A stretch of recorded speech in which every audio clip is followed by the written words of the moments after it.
Very good afternoon, welcome to good health. PRP treatment అంటే ఏంటి? Plasma therapy, regenerative therapies ఎవరికి suggest చేస్తారు? BP, sugar, heart patients ఈ therapy చేయించుకోవచ్చా అనే చాలా డౌట్స్ క్లియర్ చేయడానికి Epione pain management and regenerative centre founder, director doctor Sudheer దారా గారు ఈరోజు మనతో పాటు ఉన్నారు. డాక్టర్ సుధీర్ దారా భారతదేశంలో ప్లాస్మా థెరపీ వ్యవస్థాపకులు.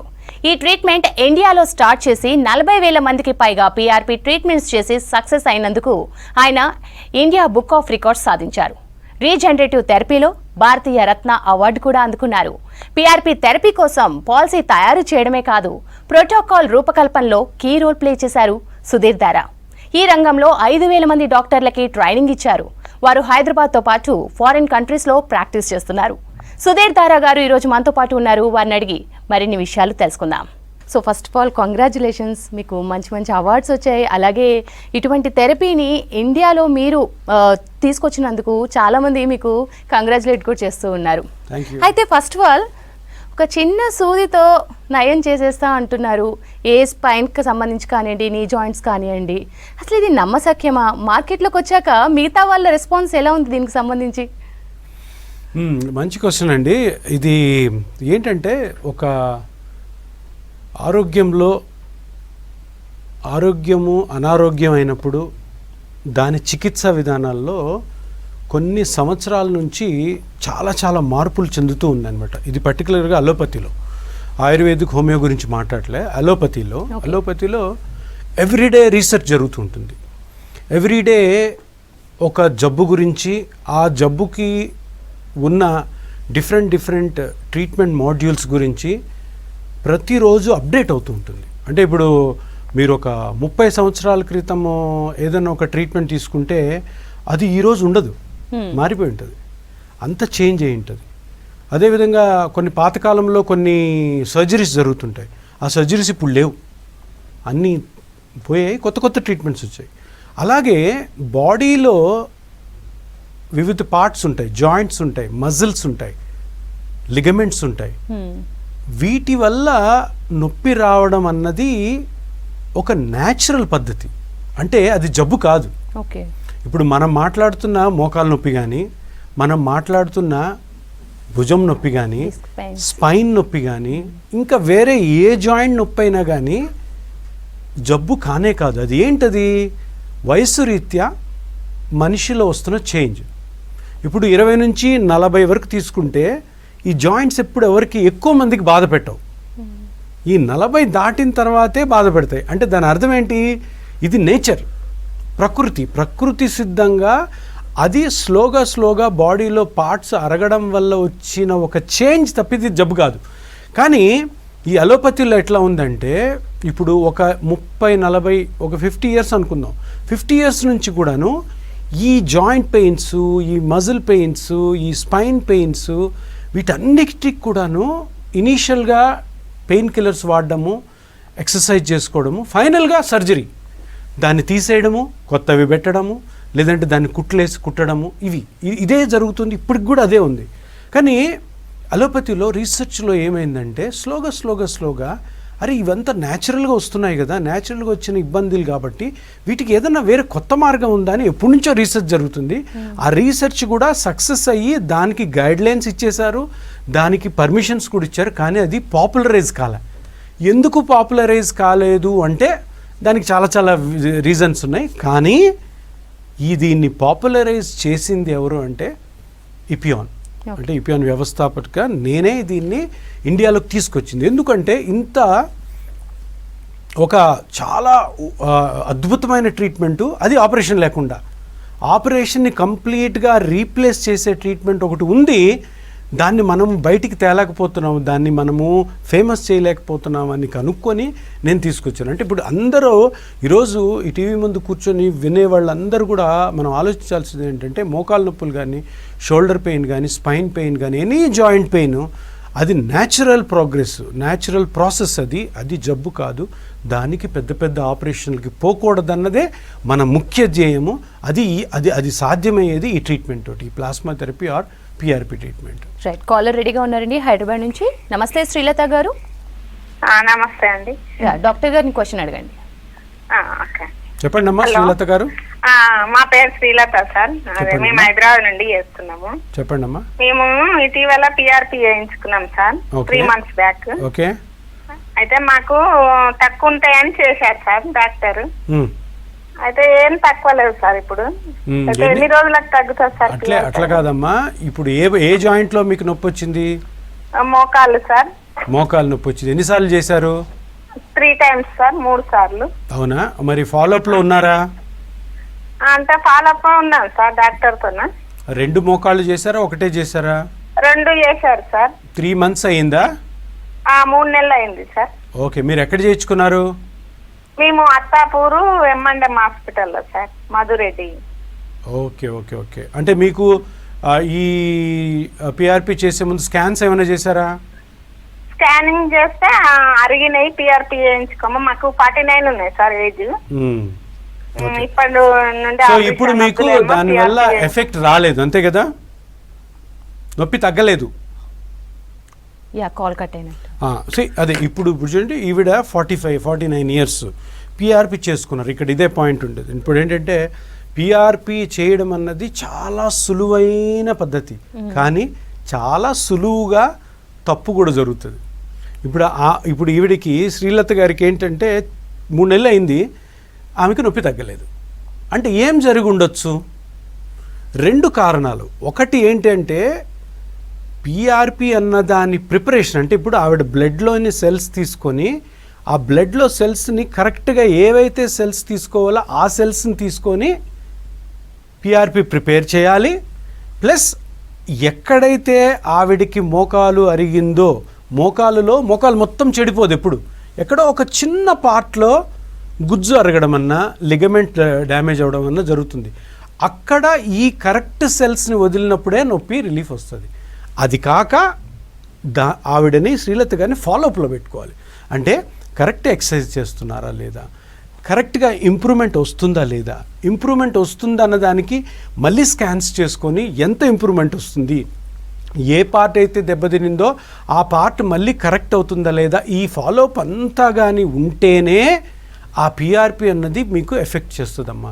అలా చేయకుండా బ్లైండ్గా ఇంజెక్షన్ తోటి మీ బ్లడ్లో సెల్స్ని కానీ దాంట్లో ఎక్కడంటే అక్కడ వేస్తే అది సరిగ్గా జరగదు. అందుకని దీనికి కరెక్ట్ ప్రాసెస్ జరిగితేనే, కరెక్ట్గా దాన్ని అసెస్ చేసుకొని కరెక్ట్గా ఫాలోఅప్ చేసుకుంటేనే పేషెంట్కి మంచి రెస్పాన్స్ వస్తుంది. అంటే ఇక్కడ ఇదే నేను చెప్పబోయేది. పిఆర్పి సింపుల్ కదా, బ్లడ్ తీసుకొని ఏదో ప్రాసెస్ చేసేసి గుడ్డిగా ఎక్కడో దగ్గర ఇంజెక్షన్తో వేసేస్తే పిఆర్పి వల్ల ఏ విధమైన ఉపయోగం ఉండదు. దానికి సరైనటువంటి స్కానింగ్ చేయాలి, సరైనటువంటి ఆ ప్రాబ్లమ్ని కనుక్కునే ఎక్స్పీరియన్స్ ఉండాలి, ఆ పేషెంట్కి ఎక్స్ప్లెయిన్ చేయాలి. పేషెంట్కి ఎక్స్ప్లెయిన్ చేసిన తర్వాత ట్రీట్మెంట్ కరెక్ట్గా జరుగుతుందో లేదో ఫాలోఅప్ చేయాలి, కరెక్ట్ సిట్టింగ్స్ చేయాలి. అప్పుడే ఇది ఎఫెక్టివ్గా ఉంటుంది. ఇప్పుడు శ్రీలత గారు అడిగింది కరెక్ట్ క్వశ్చన్.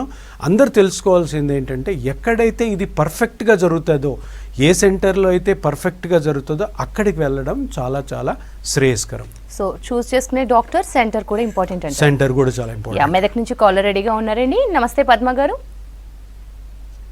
హలో హలో, నమస్కారం అండి. పద్మ గారు, డాక్టర్తో మాట్లాడండి. చెప్పండి అమ్మా పద్మ. నమస్కారం డాక్టర్ గారు. మా చెల్లెకు ముఖాలు అరిగినాయి అని అంటారు. నొప్పి ఉందమ్మా? ముఖాలకు ఇట్లా మధ్యలో గ్యాప్ వచ్చింది, ఆపరేషన్ కావాలి. ఎంత వయసు ఎంతమ్మా? వయసు 50 సంవత్సరాలు ఉంటుంది. అవునా, వెరీ గుడ్. ఇప్పుడు 50 సంవత్సరాల్లో ఆవిడికి నొప్పి ఉంది కాబట్టి తప్పకుండా మోకాల్లో గుజ్జు అరిగిపోవడం ఏంటది, కానీ ఇట్లా మనం చెప్పలేము. తప్పకుండా ఆవిడ కానీ ఒకసారి ఇపియాన్కి వస్తే చిన్న స్కాన్ అవుట్ చేస్తామమ్మా. స్కానింగ్ చేసిన తర్వాత దాంట్లో ఏ ప్రాబ్లం ఉంది, ఏది అరిగిందా లేదా, వేరే ప్రాబ్లం ఏమైనా ఉందా అది కనుక్కొని ఎటువంటి ఆపరేషన్కి వెళ్ళాల్సిన అవసరం లేదు. ప్లాస్మా థెరపీతోనే కంప్లీట్గా రికవర్ అవుతారు. ఒక్కసారి జూబ్లీ హిల్స్లో ఇపియాన్ సెంటర్ని విజిట్ చేయండి అమ్మా, ఆమెకు మంచి ఆన్సర్ దొరుకుతుంది. రైట్. సో ఇప్పుడు మీరు అన్నట్లు అంటే చాలా ఒక్కటే ఒక సొల్యూషన్లో అయిపోతుంది, చిన్న సూదితో అయిపోతుంది. అయినా కూడా చాలామంది ఎందుకు సర్జరీస్ని నమ్ముకుంటున్నారు, ఫెయిల్యూర్ అయినా కూడా మళ్ళీ వాటి దగ్గరికి ఎందుకు వెళ్తున్నారు డాక్టర్? సో ఇదేంటంటే ఇప్పుడు ఏ ట్రీట్మెంట్లో అయినా కానీ ఫస్ట్ అండ్ ఫార్మోస్ట్ థింగ్ ఏంటంటే నమ్మకం, బిలీఫ్ అంటాం.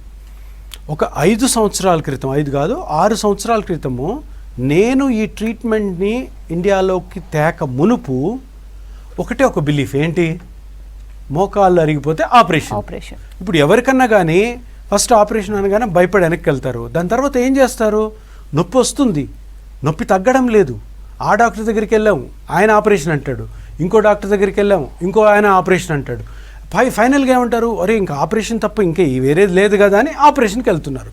సో నొప్పి తగ్గినా తగ్గకపోయినా ఇది ఒక్కటే మార్గము అని తెలిసి ఆపరేషన్కి వెళ్తున్నారు. కానీ 6-7 ఇయర్స్ నుంచి ఒక కొత్త ట్రీట్మెంట్ వచ్చింది, అదే ప్లాస్మా థెరపీ. ఇది వచ్చినప్పుడు అందరికీ కూడాను సెకండ్ ఆప్షన్ దొరికింది.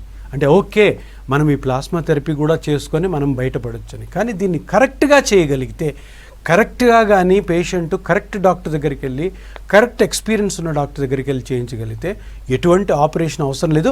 ఆపరేషన్ మీద కూడా నెమ్మదిగా జనాలకి ఆ మక్కువ పోతుంది, ఎందుకంటే సింపుల్ ఇంజెక్షన్తో అయిపోతుంది కాబట్టి. సో అది మీరు చెప్పిన దానికి ఆన్సర్ ఏంటంటే, ఒక నమ్మకం మనం క్రియేట్ చేయాలి. అరే ఇంజెక్షన్తో కూడాను బ్లడ్తో కూడాను సింపుల్గా ట్రీట్మెంట్ చేసుకొని మనము ఆపరేషన్ లేకుండా బయటపడొచ్చని. సో కీళ్ళ నొప్పులకు సంబంధించి స్టెమ్ సెల్ థెరపీ నిజంగా ఉపయోగపడుతుందా డాక్టర్? Is it possible? మీరు అందరూ కూడా చాలా సీరియస్గా ఒక విషయం గుర్తుపెట్టుకోవాలి. స్టెమ్ సెల్ థెరపీ అన్నది పిఆర్పి కాదు. Stem cell therapy, plasma therapy, PRP ఈ రెండు వేరు. స్టెమ్ సెల్ థెరపీ ఇండియాలో మోకాళ్ళకి, స్పైన్కి కానీ షోల్డర్కి కానీ అప్రూవల్స్ లేవు, గైడ్ లైన్స్ లేవు. Stem cell therapy only cancer పేషెంట్స్కే ఇండియాలో. సో స్టెమ్ సెల్స్ మనము చేయకూడదు, అది మంచిది కాదు, అది లీగల్ కాదు ఒకటి. సో అందుకనే ఎప్పుడైనా మోకాలు నొప్పిల వాళ్ళకి ఎవరైనా స్టెమ్ సెల్స్ చేస్తానన్నా కూడాను అది అంత శ్రేయస్కరం కాదు, ఎందుకంటే దానికి మనకి పర్మిషన్స్ లేవు. పిఆర్పి ఆర్ ప్లాస్మా థెరపీ, అంటే పిఆర్పి ప్లాస్మా థెరపీ రెండు ఒకటే. ప్లాస్మా థెరపీ అని పేరు పెట్టింది నేను, పిఆర్పి అన్నది ముందు నుంచి ఉన్న నేమ్. సో ఇదొక్కటే ఇప్పుడు ఆపరేషన్ లేకుండా మోకాళ్ళ నొప్పులకు కానీ ఇతర జాయింట్ నొప్పులకు కానీ ట్రీట్మెంట్. సో స్టెమ్ సెల్స్ దీనికి లేవు, అంటే ఇండియాలో అది పర్మిషన్ లేదు, గైడ్లైన్స్ లేవు. ఓకే. అండ్ డాక్టర్, చాలా మందికి సర్జరీస్కి సంబంధించి సైడ్ ఎఫెక్ట్స్ ఎక్కడొకక్కడ తగులుతూనే ఉంటాయి, ఏవి లేవన్నా సరే. మరి మీరు తీసుకొచ్చిన ఈ ప్లాస్మా థెరపీకి హార్ట్ పేషెంట్స్ ఉంటారు, డయాబెటిక్స్ ఉంటారు, ప్రతి ఒక్కరికి 40 దాటాక ఈ మధ్య పెయిన్స్ ఎక్కువైపోతున్నాయి. సో వాళ్ళు ఈ థెరపీని నమ్ముకోవచ్చా?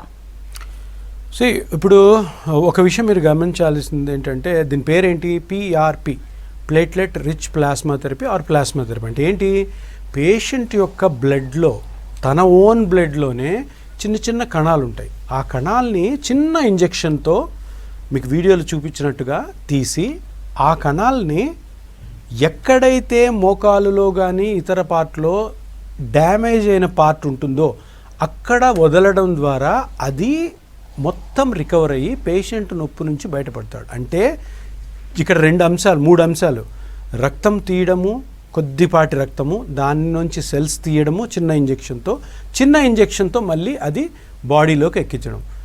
ఇంత చిన్న ప్రాసెస్లో పేషెంట్ యొక్క ఓన్ బ్లడ్తోనే బయట నుంచి ఏ విధమైనటువంటి కెమికల్స్ వెళ్లకుండా ఉన్న ఏ ట్రీట్మెంట్కైనా సైడ్ ఎఫెక్ట్స్ 0, ఒక్క సైడ్ ఎఫెక్ట్ కూడా ఉండదు. ఎందుకంటే ఇది న్యాచురల్ థింగ్ కాబట్టి. అందుకని డయాబెటీస్ ఉన్నా, హైపర్ టెన్షన్ ఉన్నా, బీపీ ఉన్నా, షుగర్ ఉన్నా, లంగ్ ప్రాబ్లం ఉన్నా, లివర్ ప్రాబ్లం ఉన్నా, కిడ్నీ ప్రాబ్లం ఉన్నా, హార్ట్ ప్రాబ్లం ఉన్నా, ఏ ప్రాబ్లమ్స్ ఉన్నా కూడాను ఈ ప్లాస్మా థెరపీకి ఎటువంటి అడ్డంకి ఉండదు. హ్యాపీగా ప్రతి పేషెంట్ కూడా చేయించుకోవచ్చు. కానీ మళ్ళీ చెప్తున్నాను, కరెక్ట్ సెంటర్లో ఎవరికైతే ఎక్స్పీరియన్స్ ఎక్కువ ఉందో, ఎవరైతే ఎక్కువ కేసెస్ చేశారో, ఎవరైతే దీని మీద పట్టు ఉందో, ఎవరైతే ఎక్కువ దీని మీద ఎక్స్పీరియన్స్ చేసి రీసెర్చ్ చేశారో అటువంటి సెంటర్స్లో చేయించుకోవడమే శ్రేయస్కరం. ఎందుకంటే కాంప్లికేషన్స్ ఎటువంటివి కూడా ఉండవు. కానీ ఎక్కడైతే సెంటర్స్లో ఎక్కువ అవగాహన లేదో అక్కడ ఏ ట్రీట్మెంట్ చేసినా కాంప్లికేషన్ రావచ్చు. డాక్టర్, ఇప్పుడు మీరు అన్నారు, so how to choose the correct doctor and correct centre. So ఇది అంటే నొప్పిలో మనం ఏ సెంటర్కి వెళ్తున్నాం అన్నది పట్టించుకోరు, వీళ్ళు మౌత్ టాక్ తోటి వెళ్ళిపోతూ ఉంటారు. ఎలా డాక్టర్ దీనికి? ఇది చాలా కష్టమైంది, ఎవరు ఏం చెప్పలేరు. ఇప్పుడు మనం ఏదైనా ఆర్టికల్ కొనాలన్నా కానీ, ఇప్పుడు మీరు మా నైబర్ ఉంటారు, మీరు అంటారు ఇదిగో ఇక్కడ బాగుంది అని, అక్కడికి వెళ్ళి కొంటే మీరు కొన్న వస్తువు బాగుంటుంది, నేను కొన్న వస్తువు బాగోదు. సో ఇవంతా కూడాను ఏంటంటే అంటే ఒక వస్తువు కొన్నట్టు కాదు కదా హెల్త్ అన్నదప్పుడు. హెల్త్లో మనం ఏదైనా ట్రీట్మెంట్ తీసుకుంటున్నప్పుడు నలుగురిని అడగాలి, మనం కూడా కొంచెము వెళ్ళిన డాక్టర్ దగ్గరికి కరెక్ట్ క్వశ్చన్స్ అడగాలి. కరెక్ట్గా ఆ డాక్టర్ గారు చేస్తారా లేదన్న నిర్ధారణ మీరే చేసుకోవాలి. ఎందుకంటే డాక్టర్లు మాట్లాడే విధానము, అక్కడ పేషెంట్స్ మాట్లాడే విధానము, ఈ నమ్మకం వస్తుంది. ఎందుకంటే డాక్టర్ని చూస్ చేసుకోవడం చాలా ఇంపార్టెంట్. కొంచెం టైం డిలే అయినా కూడాను 2-3 డాక్టర్స్ కన్సల్ట్ అయ్యి ఆన్లైన్లో కూడా చూస్తూ ఎవరు ఈ డాక్టర్ ఎవరు, దీన్ని కనుక్కున్న వాళ్ళు ఎవరు, ఎక్స్పీరియన్స్ కూడా అది చాలా ఇంపార్టెంట్. చాలా కష్టమైన పని కూడా, బట్ కొంచెం రీసెర్చ్ చేసిన తర్వాతే దిగితే మంచిది. సో ఈ మోకాలు నొప్పులకు సంబంధించి చాలా స్టేజెస్ ఉంటాయి. సో అన్ని స్టేజెస్లో పిఆర్పి వర్కౌట్ అవుతుందా డాక్టర్? ఇప్పుడు చాలామందికి అపోహ ఉంది. చాలామంది కూడాను ఒక తప్పుడు సమాచారం ఏమిస్తుంటారంటే ఇది గ్రేడ్ బాగా పెరిగిపోయిన తర్వాత, అంటే తొలి దశల్లో కాకుండా బాగా ముదిరిన తర్వాత ఇది జరగదు, ఈ ట్రీట్మెంటు పని చేయదంటారు. అది శుద్ధ అబద్ధము, అది రాంగ్. ఎందుకంటే ఇప్పుడు మోకాలు తీసుకున్న ఎగ్జాంపుల్గా, మోకాలు అరిగింది అంటారు. ఏం అరుగుతుంది మోకాల్లో అరిగేది గుజ్జు మటుకే. ఇప్పుడు చూడండి, ఈ పిక్చర్లో మీకు కనపడుతుంది కదా, ఈ బ్లూగా ఉంది చూసారా, ఈ బ్లూగా ఉన్నది గుజ్జు అనమాట. ఈ బ్లూగా ఉన్న గుజ్జు అరిగితేనే ఈ ఎముక ఈ కింద ఎముక 2 రాసుకుంటాయి. ఈ బ్లూగా ఉంది చూసారా, ఇది అరిగితే. సో ఇది ఎట్లా అరుగుతుంది, ఇది చూడండి ఇట్లా అరిగిపోతుంది. ఇప్పుడు చూసారు ఇక్కడ ఎర్రగా అయింది కదా, అరుగుతుంది. అంటే మోకాలు ఆపరేషన్ ఎవరైతే చేయించుకుంటున్నారో వాళ్ళకి ఇదొక్క భాగం అరగడం వల్లనే నొప్పి వస్తుంటుంది అనమాట. ఇది ఈ చిన్న భాగం. కానీ ఈ భాగం అరిగిన దానికి మోకాలు ఆపరేషన్ ఏం చేస్తారు, ఇదంతా తీసేస్తారు కంప్లీట్గా. ఇదంతా అది తీయాల్సిన అవసరం లేదు. ఇక్కడ ఉన్న ఆ ఎర్రగైన పార్ట్ను ఒక్కదాన్నే కానీ మనము ప్లాస్మా థెరపీ తోటి మళ్ళీ ఇట్లా చేయగలిగాం అనుకోండి, మళ్ళీ ఇట్లా చేస్తే మళ్ళీ కంప్లీట్గా నార్మల్ అవుతుంది. సో దీనికి ఏ గ్రేడ్ అనవసరం. గ్రేడ్ 4 అయినా, గ్రేడ్ 3 అయినా, గ్రేడ్ 2 అయినా, గ్రేడ్ 1 అయినా కరెక్ట్గా చేసే డాక్టర్ దగ్గరికి కానీ మీరు వెళ్ళారంటే కంప్లీట్ 100% రికవర్ వస్తుంది. కంప్లీట్ హ్యాపీగా ఉంటారు. అంటే ఇంతకు ముందు వరకు ఏంటంటే ఆపరేషన్ అని అందరూ కూడా ఆపరేషన్ మీద ఒక నమ్మకం క్రియేట్ చేసుకున్నారు. ఈ నమ్మకంని మార్చాలి. ఎందుకంటే ఆపరేషన్ అందరికీ కరెక్ట్గా జరగకపోవచ్చు, ఆపరేషన్ అందరికీ మంచి ఫలితాలు ఇవ్వకపోవచ్చు. ఆపరేషన్ వల్ల ఏదైనా చిన్నది కానీ పెద్దది కానీ సైడ్ ఎఫెక్ట్ వచ్చింది అంటే దాని తర్వాత జీవితాంతం బాధపడాల్సి వస్తుంది. అందుకని ఈ చిన్న ఇంజెక్షన్తో ఆ బ్లడ్లోని సెల్స్తో న్యాచురల్గా ట్రీట్ చేసుకోవడం ఉత్తమమైన మార్గం. డాక్టర్, మీరు ప్లాస్మా థెరపీ వ్యవస్థాపకులు. సో నేను మిమ్మల్ని ఒక డైరెక్ట్ క్వశ్చన్ అడుగుతా. So plasma therapy 100% success rate ఉందా ఇప్పుడు? అలోపతిక్ ఏ ట్రీట్మెంట్లో కూడా 100% ఉండదు. అసలు 100% అన్నది ఆరోగ్యంలో ఏ చికిత్సా విధానంలో ఉండదు. ఏ బుక్ కూడా చెప్పదు 100% అని. కానీ ప్లాస్మా థెరపీలో ఒకటి 100%గా జరుగుతుంది. ఏంటంటే తెలుసా, 100% సైడ్ ఎఫెక్ట్స్ ఉండవు, 100% కాంప్లికేషన్స్ ఉండవు. కానీ ఇప్పుడు ఆపరేషన్కి ఈ ప్లాస్మా థెరపీకి మనం ఎప్పుడైతే డిఫరెన్స్ చూస్తామో, ఆపరేషన్లో కాంప్లికేషన్స్ 20%. అంటే 100 మంది ఆపరేషన్ చేసుకుంటే 80 మంది బాగుంటారు, 20 మంది భయంకరమైన పరిస్థితుల్లో ఉంటారు. ఎందుకు? ఆపరేషన్లో బోన్స్ మొత్తం తీసేస్తారు, తర్వాత మెటల్ పెడతారు, సిమెంట్ వేసి అతికిస్తారు. ఆ సిమెంట్ వేసి అతికించబడ్డ ఆ మెటల్ ఎట్లన్నా బిహేవ్ చేయొచ్చు, లూజ్ అవ్వచ్చు, దాని తర్వాత అది సరిగ్గా సెట్ కాకపోవచ్చు, రియాక్షన్ రావచ్చు, ఆపరేషన్ మధ్యలో ప్రాబ్లమ్స్ రావచ్చు. అందరిలో కాదు, కొంతమందిలో. ఈ 20% కాంప్లికేషన్ ఏదైతే ఉందో ప్లాస్మా థెరపీలో 0, ఏం జరగదు. కానీ సరే, మరి ఎఫెక్ట్ ఎలా ఉంటుంది? కరెక్ట్ డాక్టర్ చేసి, కరెక్ట్ పద్ధతిలో జరిగి, కరెక్ట్గా పేషెంట్ అన్ని మాటలు డాక్టర్ విని, డాక్టర్ ఎక్స్ప్లెయిన్ చేసి, correct follow up, correct exercise, correct precautions పాటిస్తే ఎక్సలెంట్ ట్రీట్మెంట్. ఏ విధంగానూ మీరు మళ్ళీ ఆపరేషన్ చేసే డాక్టర్ సైడ్ చూడాల్సిన అవసరం కూడా ఉండదు. అది దీంట్లో ఉన్న పవర్. ఎందుకు చెప్తున్నానంటే, సరే ఏదో టీవీ ముందు కూర్చొని మీరు ఏదో చెప్పేస్తున్నారు, ఇది నిజమా అంటే, ఇది నిజమో కాదో మీరు ఇపియాన్ సెంటర్కి వస్తే చూస్తుంది. ఇపియాన్కి ఇప్పుడు 4 సెంటర్స్ ఉన్నాయి. ఒకటి హైదరాబాద్లో, రెండోది చెన్నైలో, మూడోది బెంగళూరులో, 4వది ఇంకొక నెలలో దిల్సుఖ్ నగర్లో కూడా స్టార్ట్ అవుతుంది. ఎందుకు ఈ మాట చెప్తున్నాను, ఇంత నేను అథారిటేటివ్గా ఎందుకు చెప్తున్నానంటే, ఇన్ని సెంటర్స్లో ఇంత బిజీగా ఉంటూ, ఇంతమంది పేషెంట్స్కి మంచి చేస్తూ, ఇంతమంది పేషెంట్స్ నా దగ్గరే కాకుండా ఇప్పుడు శ్రీలత గారు మాట్లాడినట్టు, శ్రీలత గారు వేరే హాస్పిటల్ కూడా పోయి చేసుకున్నారు. అంటే ఇక్కడ జరుగుతున్న ట్రీట్మెంట్ అటువంటి హాస్పిటల్లో కూడా ఫాలో అవుతున్నారు. సో ఇది దీని సక్సెస్.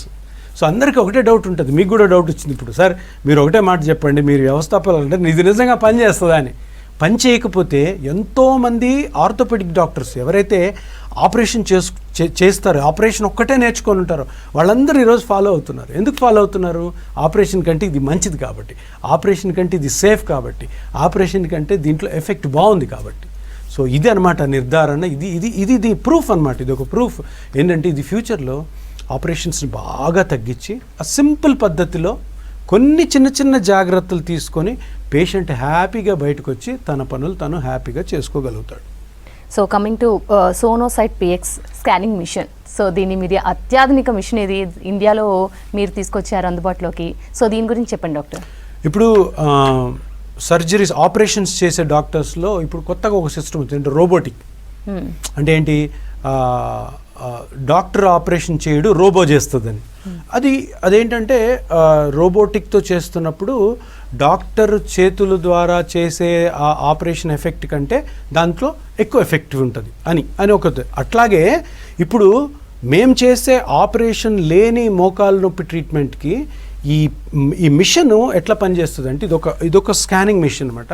ఇదేం చేస్తుందంటే మీ మోకాలు గుజ్జు ఎక్కడైతే దెబ్బతినింది, అది ఎక్కడైతే ఎంతైతే దెబ్బతినింది, ఆ ఎంత దెబ్బతినింది ఏ ప్లేస్లో ఉంది అని పర్ఫెక్ట్గా మనం ఇంజెక్షన్ చేసే ముందు అది కనిపెడుతుంది.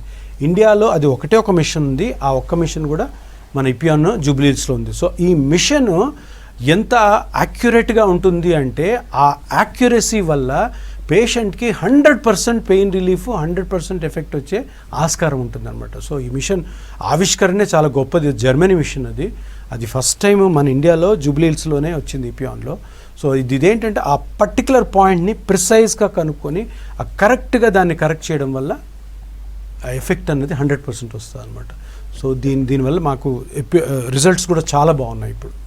సో ఈ పిఆర్పికి సంబంధించి డిఫరెంట్ టెక్నిక్స్ ఉన్నాయా డాక్టర్? అంటే గ్రోత్ కానీ ఫ్యాక్టర్స్ కానీ వీటికి సంబంధించి ఏమన్నా డిఫరెన్సెస్ ఉన్నాయా?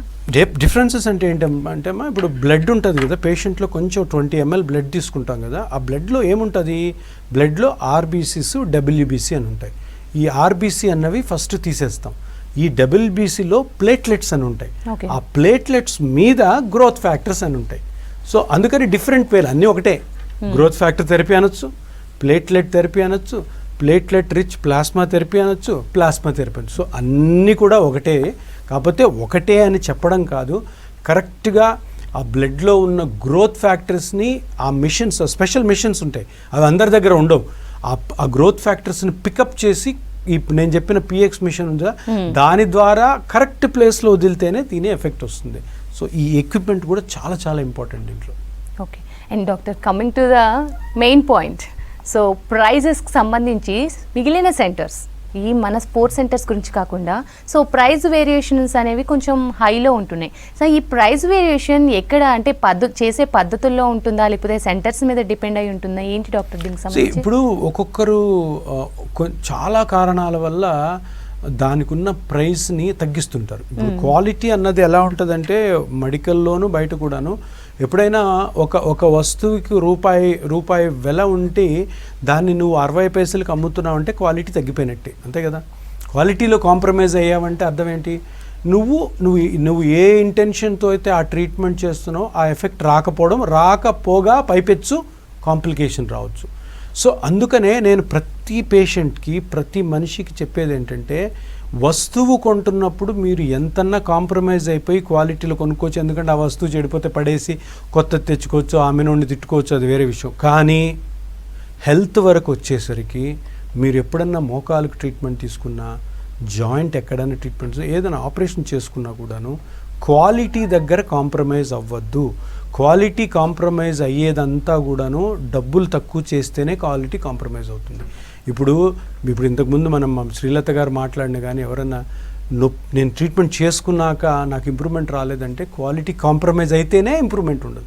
క్వాలిటీ కరెక్ట్గా ఉండాలంటే దానికి అయ్యే ఖర్చుని డాక్టర్ కరెక్ట్గా చెప్పాలి, అంతకంటే ఎక్కువ డిస్కౌంట్స్ కూడా ఇవ్వకూడదు. కరెక్ట్, ఎందుకంటే మన హెల్త్ గురించి మనం ఏదైనా ప్రొసీజర్ లైఫ్లో ఒకసారో 2 సార్లు చేయించుకుంటాం. ఆ ఒకసారో 2 సార్లు తప్పటడుగులు వేసాము అంటే అక్కడి నుంచి రాంగ్ రూట్లో పోతాము. ఇంకా కాంప్లికేషన్స్, సైడ్ ఎఫెక్ట్స్ కానీ ఎఫెక్ట్ రాకపోవడము, దానివల్ల ఏదేదో వేరేవి చేయడం తగ్గుతుంది. సో అందుకని ప్రైసింగ్ అన్నది ఎవరన్నా తగ్గించారు అంటే అక్కడ క్వాలిటీ కాంప్రమైజ్, అంటే నాణ్యత లోపిస్తుందని మటుకు మీరు ప్రతి ఒక్కరు గమనించుకోవాలి. ఇంకా డాక్టర్ గారు ఏ డాక్టర్ చేస్తున్నారు, ఏ సెంటర్లో ఎంత మంచి పని అవుతుందని డిసైడ్ చేసుకొని మనీ విషయంలో కొంచెం అటు ఇటు అయినా కానీ కాంప్రమైజ్ అవ్వద్దు అనేదే నా ఉద్దేశం. అండ్ హైదరాబాద్లో ఎంతోమంది డాక్టర్లకి మీరు శిక్షణ ఇచ్చారు. సో ఎన్నో సెంటర్స్ మీ దగ్గర శిక్షణ పొందాయి. వాట్ ఈజ్ యువర్ విజన్ ఏం లేదమ్మా, నా మెయిన్ ప్రైమరీ ఎయిమ్ ఏంటంటే ఈ బాడీలో దీర్ఘకాలంగా వయస్సు రీత్యా వచ్చిన నొప్పులకి ఆపరేషన్లు అవసరము లేదు. ఆపరేషన్ అవసరం లేకుండా ప్లాస్మా థెరపీ పద్ధతితోనే మనం హ్యాపీగా రికవర్ అవ్వచ్చు అన్నది ముఖ్య ధ్యేయము. ఇంకొక 2 సంవత్సరాల్లో మేము దగ్గర 20 సెంటర్లు, ఇప్పుడు నాకు 4 ఉన్నాయి, ఇంకొక 2 ఇయర్స్లో 20 సెంటర్స్ ఆల్ ఓవర్ ఇండియాలోనే, మన ఆంధ్రప్రదేశ్ తెలంగాణలో కూడా ఎక్కువ సెంటర్స్ ఓపెన్ చేస్తున్నాము. 2 ఇయర్స్ తర్వాత 20-25 సెంటర్స్ మనం ఎక్స్పెక్ట్ చేయొచ్చు. Thank you so much doctor. So మంచి ట్రీట్మెంట్ని మాకు అందుబాటులోకి తీసుకొచ్చినందుకు. Stay tune to Basics news.